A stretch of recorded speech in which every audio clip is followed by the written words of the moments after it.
Combat Insiders. Joshua Furs here. Fresh off his victory from Saturday night from MMA Pro League. We got Zedekiah Montanez. Like I said, fresh off the victory. Zed, what's going on, my friend? Not much, man. I'm healing. Yeah, I mean, how you feeling overall? How you feeling? I'm feeling good, man. I'm sore. I feel like I did a whole bunch of biceps. Like my biceps are sore, my back. But I went to the gym yesterday. I started back in the gym and back on the grind. So no injuries, nothing like that. No, thank God, no. Just soreness. That's it. So we talked to I don't know, about a couple weeks ago. We were talking about the fight coming up, and you were telling me that basically that you had kind of dropped everything to do this and to put everything into this, and Right. I tell you, it really showed. It was, your striking was crisp.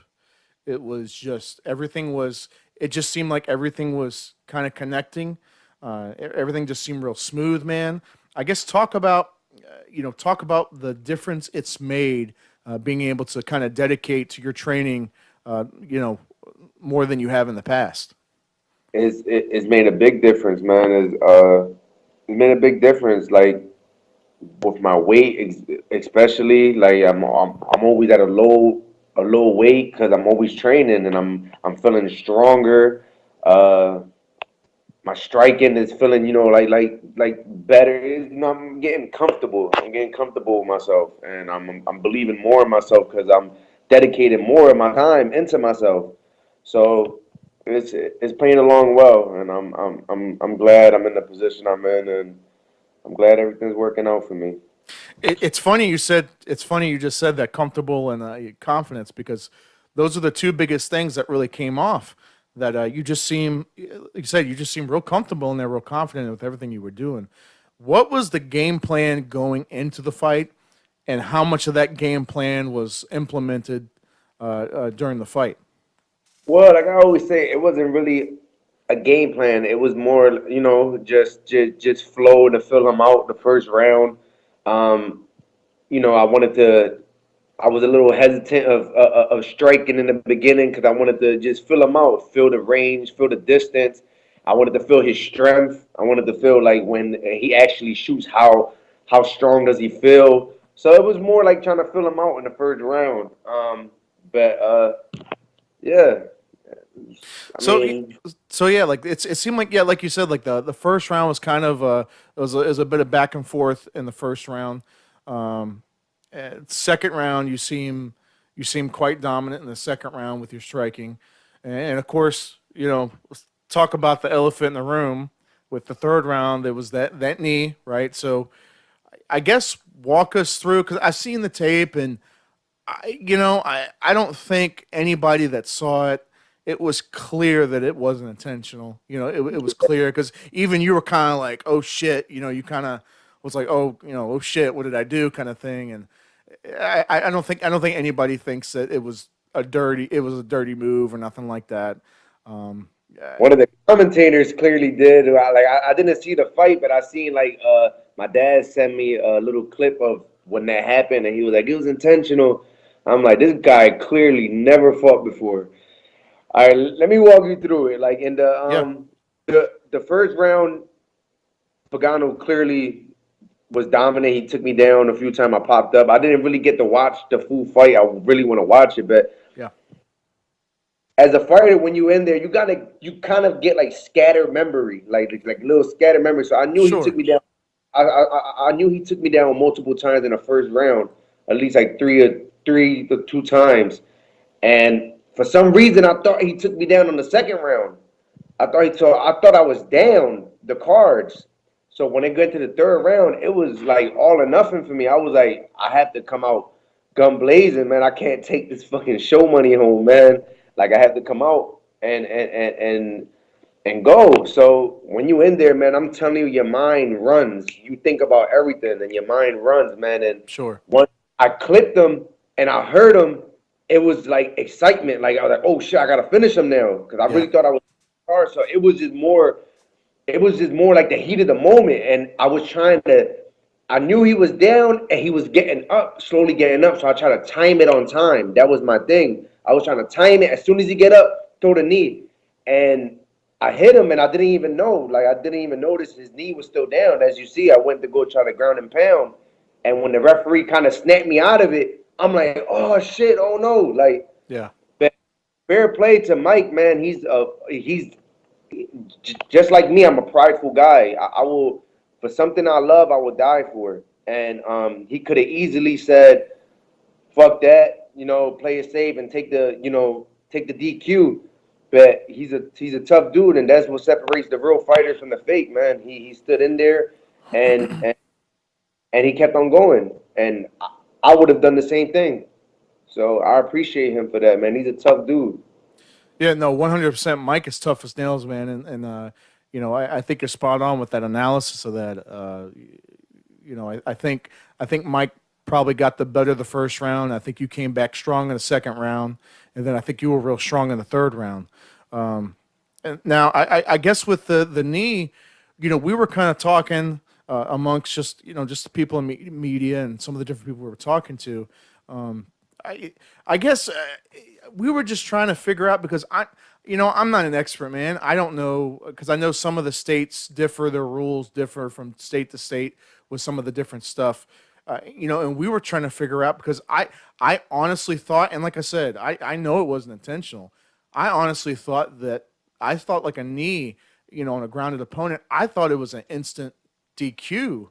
I guess what were your thoughts on that specifically? Like, did you think it should Man, have been a DQ, or like, were you sure, or listen, I what? really thought yeah, man, as you seen to me, man, I was like, damn, all that hard work, and I'm about to get DQ'd my fucking first pro fight. Yeah, But it was honestly a rookie move. sure. I don't have like Mike has tons of experience in there. I think Mike and his amateur career has more fights than my amateur boxing career and my amateur MMA career alone. Yeah, And and at that too, none of my fights were consistent. This was only my consistent fight in May, and then now in September, and then I'm hopefully getting back soon. So now I'm consistent with it, and I'm learning, I'm growing. It was a rookie move, and I apologize. And the fighter decided to keep going. So I mean, it's up to the fighter at the end of the day, and he showed should go home being proud. 'Cause at the end of the day, man, as a fighter, as a real fighter, is what you feel about yourself. yeah, Like, if somebody would have quit there and tried to take the easy way out, they would have went home and had to deal with that. You know what I'm saying? To deal with sure. that. Damn, I bitched out. And me, I can't do that, especially in front of my son was out in the crowd there watching. Yeah, And no matter what, I always tell my dad, I always tell his mom, no matter what's going on in the fight, let my son watch it. yeah, Let my son watch it because I just want him to see everything. I wanted to see, what sacrifice is all about. And yeah. I can't go down the bitch way. And I respect Mike for that. Yeah, no doubt, man. Like I said, he was fucking tough as hell, and I talked to him after the fight, and he was like he even said it himself. He said there was no way I was gonna say no, that I wasn't gonna continue. He said it never crossed my mind. He said there was no way. And no, I tell you what, man, he's that's a tough dude. He gets I think he got a lot of respect from a lot of people Saturday night. I really do. And so I guess kind of fast forward now. Like I said, the amazing fight, amazing card. How do you feel? Like I said, it's all said and done. You were on the first show. I think you had an amazing performance. How does that make you? How important is it to you to have such a great performance on the inaugural show? I mean, everybody, like my supporters and everybody say that I performed well. I didn't get to watch the fight yet. And to me, I feel as though I could do better. I feel like anybody that feels greatness within themselves feel as though they could do better. I'm proud of myself, yes, because um, I hung in there, with a tough guy. He's a black belt. I Yeah, took him to fight, and he even said it himself. A lot of guys don't even want to fight him, and I'm not that type of guy. And I'm real prideful, man. You say a name, and I want it, yeah, and but everybody is everybody's impressed, and I mean, hey, if they like it, then I'm with it, you know. As long as if they feel entertained with my performance, then I did a good job, I guess. But I just feel as though I could do better, and I'm disappointed but proud because I know I could do better. So where do you go from here, Zed? So like you said, everything's over. You're already back in the gym, like you said, obviously, and where do you go from here? Do you have an idea as to when the next fight is? I mean, hopefully, they said something in November. I'm waiting for them to call me up and see, what they have and what they have to offer, and but I definitely have something lined up in December, and I'm just looking. I could get in a card for October, so I'm just waiting. I'm trying to balance it out. So it's either October, November, but definitely December. So if they get in contact with me and my team, and we could get in there for November, then I'm down. It is like I guess the MMA Pro League. I guess is that like a big priority for you as far as between other promotions? I mean, listen, man. At the end of the day, is I have a family to feed. I have bills to pay. This is what I do now. Yeah, So if the money's right, and just like it's business, and yeah, the money's right.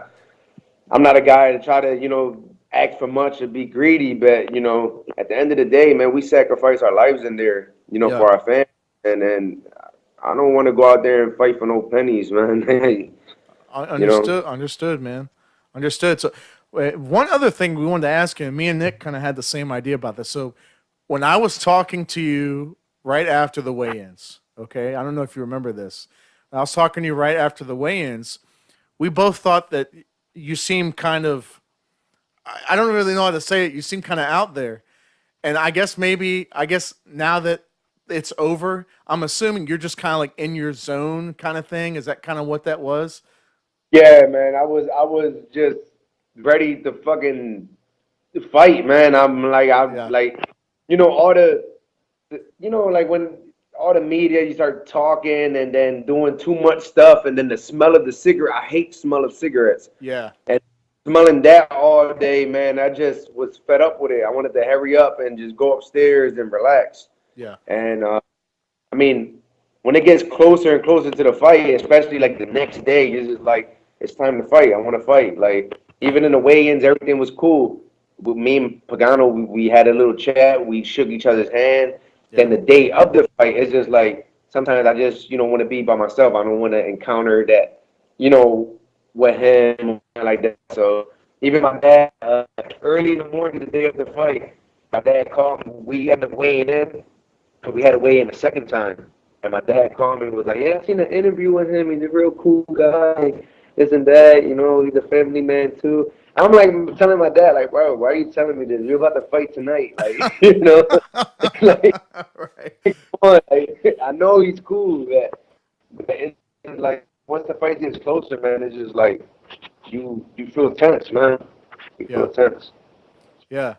Well, Zed, I mean, hey, like I said, man, it was an exciting performance. I think like you and Mike really tore the house down, and the crowd was nuts. The crowd was nuts for y'all's fight, and yeah, the crowd was nuts for I think everybody, man. You're like I said, yours, Cody's fight, and the heavyweight fight, man. I think you guys, just like I said, I think three of you guys, the six of you guys, really tore the house down, and it was really Bad, man. awesome, man. And I think you're going to be somebody we're really going to look forward to. And please, man, anytime it's our pleasure to have you on, and anytime you get a chance, we'll definitely have you on, man. And I appreciate that, man. Thank you so much. I hey, appreciate you. hey, man, it was like I said, it's thank you for the time, but that's all we got, Mr. Zed. And like I said, good luck to you, and hopefully we'll see you down the road. And like I said, we'll be covering more stuff, and hopefully maybe we'll catch each other same place, same time again. So For sure, man. Thank you so much, buddy. I appreciate you, man.